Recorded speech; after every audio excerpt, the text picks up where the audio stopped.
to belie their position in the lower half of that table with some neat early raids. If anyone thought Doncaster had come to lie down, they were smartly mistaken, because after this early promise here, they were in fact to take the lead after only 3 minutes. Long free kick. Deans goes up like Dixie of that name, and there's Redfern surprising Digby with that looping one over his head. Well, Swindon knew what they had to do, and they buckled down to it all right. But it was moments going wrong in the box, like Quinn's header there, which was to frustrate them for so long. Steve White was often Swindon's likeliest raider. Clever bit of work there, but Andy Rhodes was to have a fine game as Doncaster's goalkeeper.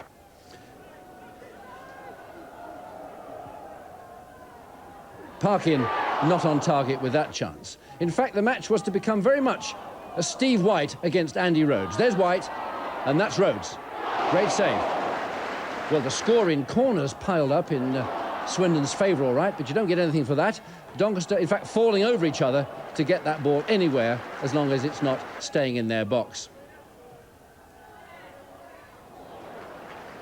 And as the game progressed, particularly in the second half, everything went Andy Rhodes' way. All roads led to Andy, and Rhodes was certainly up to every crisis.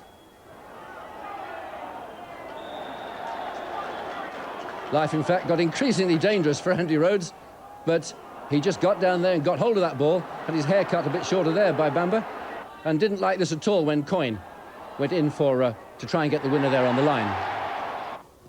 But finally, though, there is super sub Bryan Wade for Swindon. Nice bit of control, finally beating Andy Rhodes, so Swindon salvaging something from the afternoon. King and Fraser Digby has no chance. Swindon fought back a strong free kick by Jimmy Quinn, but it was always wide. From another free kick, a neat chip by Chris Kamara, but Tim Parkin heads just past the post. After half an hour, still no joy for Swindon. Chris Kamara again busy in front of goal, but it's Mark Jones with a good header for Steve White and a spectacular save from Andy Rhodes.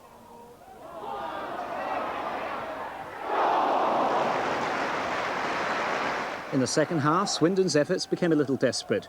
Peter Coyne, too enthusiastic, as Andy Rhodes gathered a Jimmy Quinn header.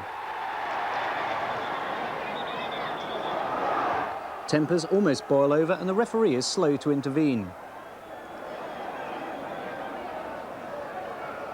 But it was Bryan Wade who was Swindon's saviour. He came on as substitute for the second time in a week to score the vital equaliser.